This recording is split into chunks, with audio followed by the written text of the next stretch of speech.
ฮัลโหลกราบทักทายสวัสดีพ่อแม่พี่น้องยินดีต้อนรับเข้าสู่ส่องสาวหน่อยเด้อซึ่งเป็นเดือมๆว่ะหลังจากที่เฮาไปกรุงเทพแล้วทุกคนผู้ดีอาทิตย์หนึ่งเนาะ6 มื้อ7 มื้อมื้อที่7มาเนาะตอนนี้สาวหน่อยก็เลยมาแวะอยู่เฮือนไอ้อันเนาะมื้อหนึ่งเฮือนพี่บ้านแล้วนอนคืนหนึ่งเนาะไปกรุงเทพก็จนว่าไข่แตกแล้วทุกคนเสียงจนเหม่อตอนนี้เฮาอยู่ที่หาดคู่เรือเนาะเอื่อยเด็กหรือว่าเอื่อยสาวน้อยเนาะเพิ่นพักงานมื้อนี้เพิ่นส่วนมากินส่วนมาเด่นหาอาหารขาดคู่เรือทุกคนมากินกุ้งเต้นหลายปีแต่บ่ได้มาตั้งแต่ข้าวยังน้อยๆคุณพี่น้องปะเดี๋ยวลงไปหาแล้วก่อนสาวน้อยตอนนี้ขี่รถแท็กซี่มาแล้วแต่ว่าเด็กเพิ่นมาเหาะเดี๋ยวไก่แปรเนาะเสียงมือแห้งพอไข่ปะทุกคนว้าวบรรยากาศนี่คือเก่าเนาะไข่แตกจ้าเพราะว่าไปมาได้กับดึกเนาะกินเหล้าแน่ก่อนอื่นมดกะขอบใจพี่การ์ตูนเด้อขอบใจพี่สาวที่แสนดีเนาะพาซะหน่อยเที่ยวมีโอกาสนะให้ใหญ่วันมาดินอยู่แล้วเนาะสีตอบแทนเพิ่นก็คือพาเพิ่นไปเที่ยวคืนเนาะทุกคนนี่ตอนนี้ค่ะอยู่หาดคู่เรือพี่เนาะมื้ออื่นเพิ่นจะสิได้เดินทางกลับปักเสป๊าดผู้ดีหลายปีดีนะบ่ได้มาได้แล้ว6-7 ปีเพราะว่ามาตอนนั้นล่าสุดก็หัวบ่จื้อไว้หูแต่ว่าหลายปีแห้งแต่ว่าเขาเจ้าเฮ็ดใหม่เบิดเด้อพี่น้องเนาะป่าเนี่ยมันเห็นหดป่าคือเก่าเฮ็ดกับเขาเฮ็ดกันเจือนข้างหน้าเนาะพี่น้องเขาเฮ็ดใหม่เบิดเหมาะสำหรับการมาพักผ่อนแล้วก็คืออยากกินปูเต็นพุ่นน่ะจึงอยากมาอันนี้พี่น้องเพราะว่าปูเต็นมันแซ่บแห้งเดี๋ยวสักหน่อยซัดหาใหญ่กันได้พี่น้องพี่ทุกคนหาตู่บ่เห็นพี่เพิ่นอยู่ซูดพี่เพิ่นน่ะให้มันงามคักใส่เลยเยอะสวยอยู่ไก่แท้เนาะใส่ละถือกอยู่ว่าล่ะนี่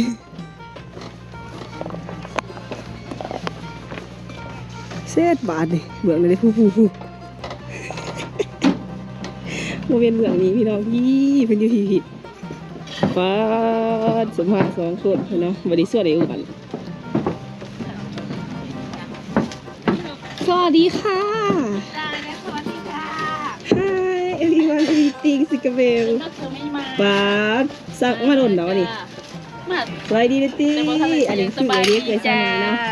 เมย์คนที่2ก็โอ้ตัดผมสั้นสาววายมันร้อนกันนี่อะไรตัวอะไรเนี่ยสมมติตุ๋ยจะกินอย่างมากคือตุ๋ยแท้กินยำปลาหมึกโอ้ยสมมติเป็นตัวอย่างอันแท้ตุ๋ยแห้งเนาะสาวที่บริสุทธิ์ไอ้ตามันอ่ะเขาเห็นที่อยากเห็นงานเดี๋ยวเขาเก่งกว่าเขามาถือเลยเนาะมีแค่2 แค่ ยัง 4 มาโหดแต่กระทูมาอายุเขาบ่ฮู้ดิเขาบ่ได้มาโดนเหาะเด้อพี่น้องเอ้ยบรรยากาศดีว่าต่างเขาเฮ็ดใหม่บ่นี่เด็กจะเห็นกับบูตะกี้มาตอนเฮาบ่ได้มีกันเจือนเขาจะเฮ็ดแนวกินสไตล์วิวธรรมศาสตร์เนาะมากพี่น้องทุกคนมาเสียบน้ำกันเสียบสวบด้วยใครรู้มันตะบานพี่น้องไอ้เบลมารู้จักแปลกแล้วสาวพักอันนี้บูรพาบรรยากาศดีเนาะอาสาลูกปลูกแบบนุ่มมีสารแบบเย็นมันนั่งอยู่จะ2-3 ชั่วโมงนอนอยู่ปลูกเต็มเดี๋ยวเขาสั่งใหม่แล้วทุกคนหาพนักงานเข้ามาเขาอยากกินตัวนี้แหละ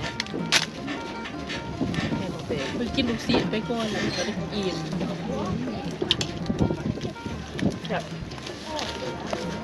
แต่เขาอยากเบนเพิ่นเนาะมาเลยทำอิดบาสิส่วนพี่บ้านกับไอ้อันมานำเนี่ยแต่ว่าผีเพิ่นเลิกงานคำแล้วพี่น้องหา6 โมงเลยมาก่อนพักงานมามื้อนึงพักมื้อนึงบ่พักมื้อนึงมาเรียนแม่ผู้ที่2ด้วยพี่น้องตะกี้อันก็พี่ถึงเข้าว่าอีเมลเป็นแม่เฒ่าเนาะเด็กเนาะบัดเด็กคันเป็นแม่ซะหน่อยทุกคนอีเมลแล้วเฒ่าแท้เด้อแม่เป็นเฒ่าซะเนาะจักปีแล้วอยู่ปีนี้48นะ48ดีบ่ยังบ่ทันได้48บ่อันนี้จักเดียวบ่แล้วเดียวอันนี้จักปีเด้32 ขวบแต่ยากเนาะ เพิ่นฮอดไอโยนเนาะเพิ่นฮอดสักปูหน้าปูใจเนาะ เป็นน่าไปใจไปกับไปหา ไอตาแล้วสิมาหาอยู่วันนี้ดิจ้ะล่ะ เอามา เป็นนักใจแล้วก็รีวิวตะกับอยากเน่า ต้องกินเขาวเลยอีแล้วถ่ายค แต่ ลิป กับเปียกทุกมื้อเนาะผู้หน้าไปใจบ่มีขาวบ่เลยเฮ็ดหน้า อืมมาเรื่องพี่น้องเอ้ยมื้อเฮาก็เดินทางกลับ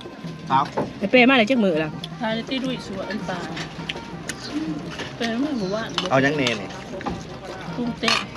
เดี๋ยวสั่งอาหารก่อนมาพี่น้องกุ้งเสร็จ คุก โอ้โหตัวเสีย เขย่าก็กินนะคะใส่ ตัวนี้ใส่เช่นบ่ายกวนหอม มันอันนั้นสั่นบ่ได้ ไข่ เอาแอบไข่ไปเลย ตายแล้วโอ้ยมันเฮียนะพอแล้ว เท่ตรงนี้บ่ ใส่ก็คือถึงเปลี่ยนสมบัติเทวดาเอ้ยอ่ะ เรื่องพี่น้องเขาเรื่องหยัง มันสั่น โอ้ย อาจจะแนมไม่กี่แบบ แต่อย่าไปกับคนเขียว ไปเอาคนงาน พอละจ้า มา กิน ไปเย็ดมัน มาเด้อพี่น้อง ต้องแหนง เขาเรื่องหยังเด้อ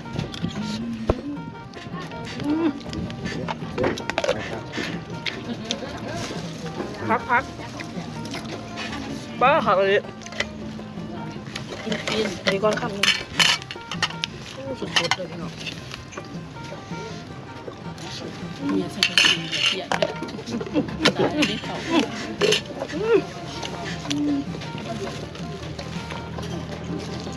เนาะมาพี่ไอ้แปบนี่ป้าแสบไปดิแล้วยังหยากเนาะ เมีย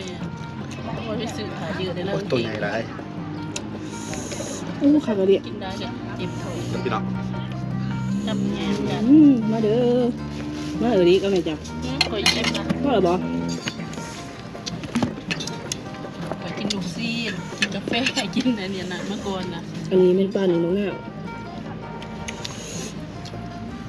เครื่องอัดเต็ม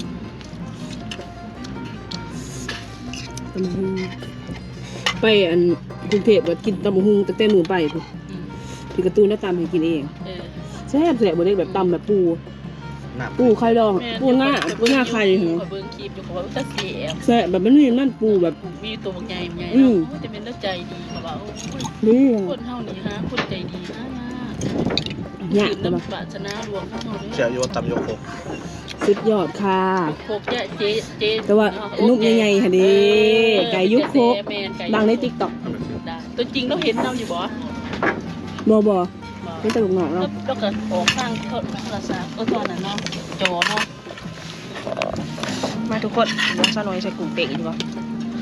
หมูซาใจ เดี๋ยวมันกันเด้อยั่วมันนั่งโผล่ เขาเลยเขาสวย เขาสวยเป็นคนนี้ โอ้ขัดจ้า โอ้ค่ะเลยมาจ้า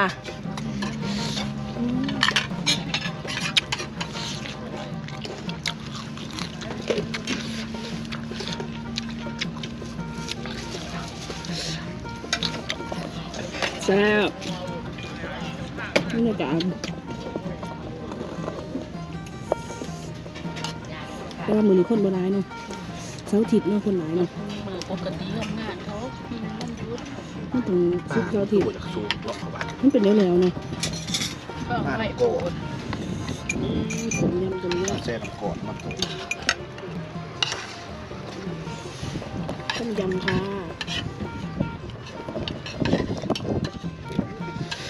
กินไปเผ็ดมาส่วนหอมอื้อหือ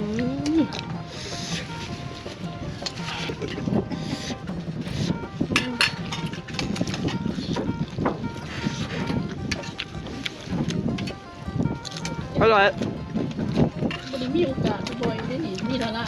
มาโกะมาตัดสุดยอดเลยแดงคิ้ว ชอบบ้าง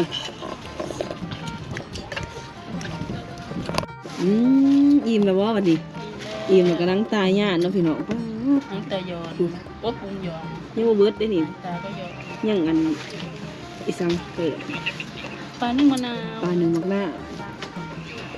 มันจะสิรับได้หน่อยเพราะมันอากาศมันดีแบบเย็นที่เราเข้าใจหน่อยมันจะตื่นใช่ไหมถ้าดินไผ่อย่างนี้เนาะดินแบบกินเบาแล้วก็ดินไผ่แบบนางโซ่กันนะครับอากาศดีจะน้อยเนาะทุกคนอีกประมาณ13 นาทีก็จะพากันออกไปเฮือนไอ้อันต่อเนาะสิพาเอเด็กไปดินน้ำไอ้อันหมดไปยามแล้วโดนแล้วเนาะแต่ข้าวเมื่อบานนาซาว แม่คือโหดเราอยู่อย่าไปเด็ดน้ำลาว คือ เนาะ คือหอดเบาอันก็เรียกว่าสิพาคุณไปดิน เฮ็ดแล้ว ไปดินกับไอ้อันแล้วก็ที่บ้านเนาะทุกคนซื้อยังมาตอนเนาะ ยังคิดบ่ออกคือกะชื่อหยังนำ คือตอนพากันสิเฮ็ดเขาวกับเขาวแรงกินกับพวกไอ้อันเนาะทุกคนมื้อนี้ค่ะไอ้เปก็ถ้าเกิดไปดินมันมีแต่ ชื่ ปู อ ห แน น้าว กินไหมเฮ็ดชูแล้วกิน กินข้าวแลมกันเนาะ กินขอแรก เดี๋ยวคืนก่อนว่าสิกินหยังเดี๋ยวสิถามพี่บ้านก่อน ให้แต่ เว้ากับพี่บ้านมึงออกมาว่าสิเฮ็ดแกงหน่อไม้อีกพุ่นน่ะอยากกินแกงหน่อไม้ เสียบๆล่ะกินกัน มื้ออื่นเฮาก็สิได้เดินทางกลับมาทุกคนกับไอ้เปจ้าแต่ว่าจังมื้อซั่นแม่ โซ่ตาม เขาไปขึ้นมาอีกสักหน่อย ขึ้นมาหน้าข่อย เออเอาจะว่าสิไปน่ะถว่าเส้นถาด สิไปอยู่บ่ไปบ้านเราอ่านกับไปบ้าน จะก็ไปว่าไปเส้นถาดก่อนขอยก็สิเมื่อ ไปอยู่ เมื่อถาจะก็ไปซุมเจ้าข่อยบ่ไปคนพิษไข่จะรอจังออกไปเนาะซะจะก็ไปเส้นถาดก็จังมาไปผูกข่อยจักกี่ตัวเฮ็ดนี่หั่น เขาไม่รู้ใส่ หมู่บ้านโคมทองซอย บ้าน 6 กรมทอง ซอย9ลืม บ้านกรมทองซอย9 เอ เนาะ อบอกเขา บอกแท็กซี่เขาเนาะ เขาบ่ได้ไกล คันหูสิโทรใส่อีกกัน เอ นึ อง สิออกไปเอาแล้วคันมาหู อยากหรอก ทางเขาบอกเขาว่าหมู่บ้านโคมทองซอย9เขาก็สิพาไปเดี๋ยวจักหน่อยนะทุกคนไปซื้อยังซื้ออะไรมาเครื่องสำอางยังหรอ ดีมาไปซื้อกางเกง อืม จะตื่นหามาทำมีส่วนลด มีอันนั้นขั้นเห็นผาขวดผมมันเป็นลายอันนั้นซื้อไว้ในเด้อลายเสือตะกับขวดไปคอนเสิร์ต เป็นประเภท ประเภทขวดผมประมาณพื้นละ50 บาทนี่แหละซื้อไว้ในเด้อพื้นหนึ่งแล้วลายเสือ มีงามแต่เนาะเขาบอกงามกว่าเอา เอ เนาะ อดีกับว่าไปทุกคนเดี๋ยวไปพอกันที่เมื่อไหร่อันพุ่นแหละสิพากันเกี่ยมออกไปต่อ แล้วก็ขายเลย มาทุกคนตอนนี้เขาก็พากันกินอิ่มแล้วก็สิลงค้าลงแขงแล้ว กินแดวก็ เดี๋ยวเขาสิไปเช็คบินอยู่ทางหนาหาดพุ่นนะทุกคนบาสิเบิดเท่าไหร่บ่ได้อยู่ติแม่ผู้ที่สอง เซฮาค่ะ อันนี้แม่ผู้ที่สองเลยทุกคน อันนี้ พราะว่า แม่ ไปเอื่อยกบ เลี้ยงค่ะ ไปเอื่อยกบเช้าหน่อยนะทุกคน เลี้ยงเอาเลี้ยง ซ้ำแม่นั่นน้อง48แล้ว แม่ เฒ่าแล้วเด้ว้าวรับกลัวเนาะ โบดิเดี๋ยวแต่อนาคตภาพ แนวป้าเบิ่งลูกเลี้ยงร้านไปนี่บ่หาเฮาโตเฮาสิกินนี่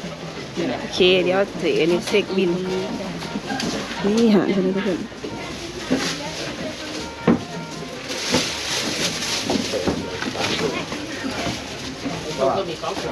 เนื้อหาก็ต้องทำหมดดีแล้ว